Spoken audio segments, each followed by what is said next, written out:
我是庄宇。那天我受人委托，坐上地铁3号线。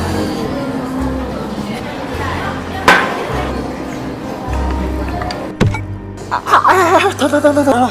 你别那么用力行吗？重庆火锅最讲究的就是涮汤的功夫，下锅涮几秒，抖几下，既见乾坤。过之则老，欠之则生，全凭手感经验。吃完火锅不开钱，你对得起这滚烫的火锅吗？啊！我就是今天没带钱，你放我出去，我去取钱。破价放你走，你还会回来吗？没钱就留下来刷碗。我咁靚仔，如果俾人知我喺度洗碗，咁仲使出嚟行嘅？赌一把吧。不得哟，我不扯八字，说会回来结账就会回来结账。你是重庆人呐？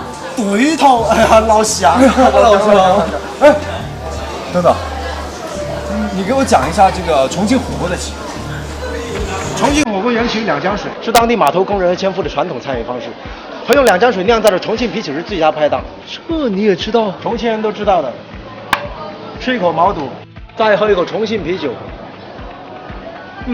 毛肚更鲜了。吃一口黄喉，再喝一口重庆啤酒，黄喉更脆了。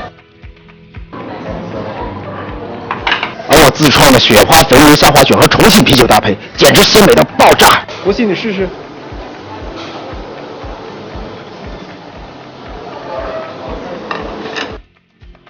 果然好吃。这下相信我是重庆人了吧？既然你是老乡，那这单就免了吧。哎呦，这怎么好意思？幸好之前在重庆待过几个月，不然都过不了这一关的了。啊，对了，你帮我去这个地址拿些东西。哎呀，我现在太忙了，你看到了。要不这样，下次你过来，还是我给你免单。没问题，没问题。这个地址很近，3号线很快到。那就拜托你了啊！哎呀，老乡嘛。事情你办妥了。